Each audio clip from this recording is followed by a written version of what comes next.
Hi, my name is Kevin Piunno. I'm a master's student here at the University of Guelph, and I'd like to introduce my company, WeVitro Inc. Have you ever eaten one of these? Maybe have an orchid at home, or maybe even some of this. All of these things begin with tissue culture, a scientific method where plants are cloned in sterile containers. WeVitro offers a new tissue culture system that has the functionality of multiple competing systems built into one. It's faster to use and it's less expensive. Producing plants with tissue culture costs 10 times more than traditional cuttings, largely due to labor costs. Because of this, it's reserved for high-value plants like fruit trees, ornamentals, and cannabis. It's also used by researchers where control, uniformity, and versatility are more important than cost per plant. The competition is divided into two main categories. There are low-cost, low-performance commodity systems and high-performance systems that are often difficult to use and very expensive. The low-performance systems are ubiquitous in all tissue culture labs, and the high-performance systems are reserved for specific use cases. WeVitro's advantage is its modular design. You can grow with standard solid media, with a thin film reservoir, built-in LED lights, liquid rooting, or temporary immersion. We perform equally well to the high-performance systems, but we cost less because we use the same base vessel for each module. We effectively cover both the low-cost commodity market and the high-performance market. Because of our larger than normal size, we're cheaper than even the commodity products when you consider it per square inch, and we're often less expensive, easier to use, and more versatile than the high-performance systems. WeVitro's technology was developed over 5 years at the University of Guelph by tissue culture experts and students at the Gosling Research Institute for Plant Preservation. We have a design patent in Canada and the US and a utility patent pending. In our first month of sales, starting on April 2nd, we did $6,000 in sales of sample kits.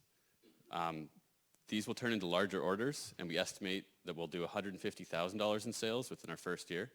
We're also debt-free and have $85,000 in assets in the form of IP and injection molds and inventory. We're already being tested by these 3 large cannabis companies, and cannabis companies are racing to develop the best tissue culture products. There's a large worldwide research market, and the explosion of the cannabis industry has opened up an entirely new local market. It's our goal within 1 year to reach 150 laboratories, within 5 years to reach 2,000. Our revenue comes from the sale of goods direct to customer through our e-commerce platform. Margins are around 50%. All tissue culture products, including the competitor, last about 6 to 18 months before replacement is needed. And we're constantly adding new modules for very little cost that fill niches that competing products don't serve.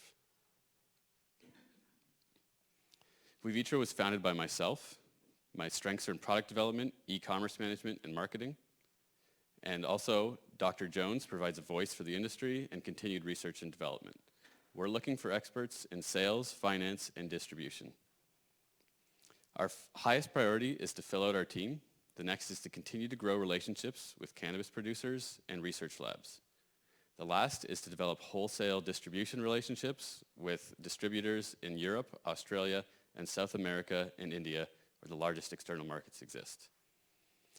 We're currently looking for investment to grow and scale globally. Thank you.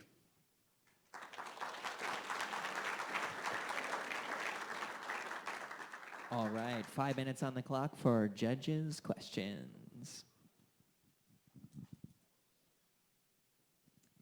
What do you see as the biggest barrier to entry to some of those big cannabis companies?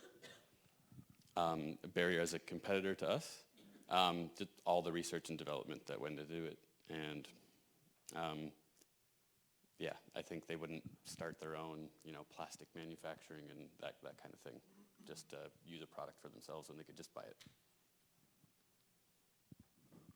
Why hasn't anybody done what you're doing right now before?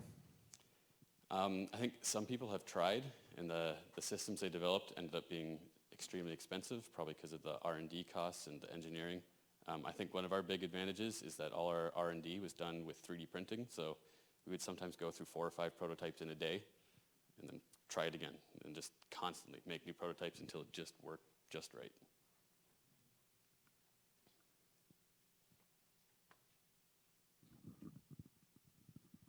So obviously you're in the stage of building your team, and you mentioned sales and finance. What role do you see yourself in the company as it grows? Well, right now I'm the CEO.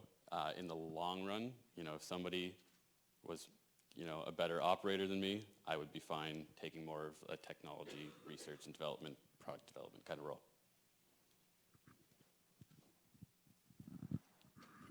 Excuse me. Do you see other people playing in this space that could be potential competitors?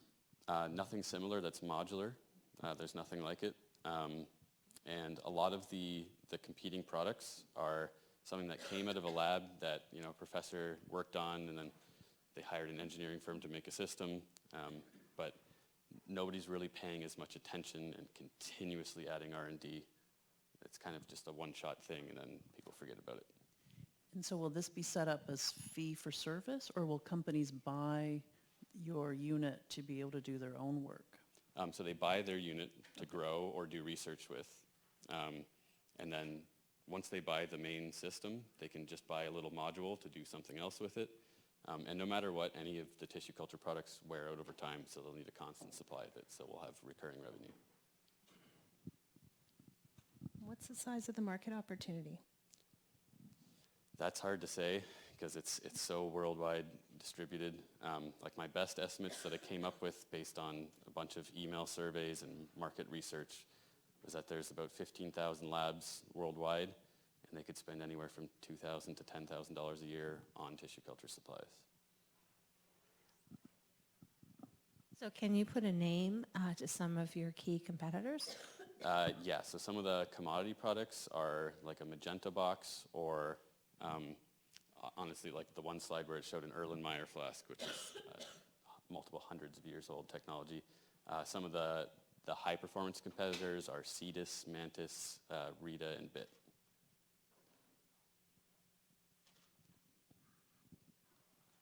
So what are your revenue projections for the next couple of years? I'm hoping to do $150,000 this year, and that's assuming I'm just kind of going at the pace that I do right now with a little bit of growth. But if I'm able to bring in somebody in sales and distribution and land a few key distributors, I can do a lot more than that.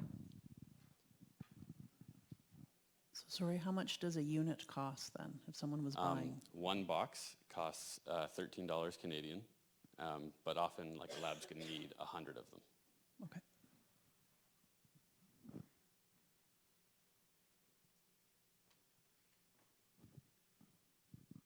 You mentioned you had a design patent.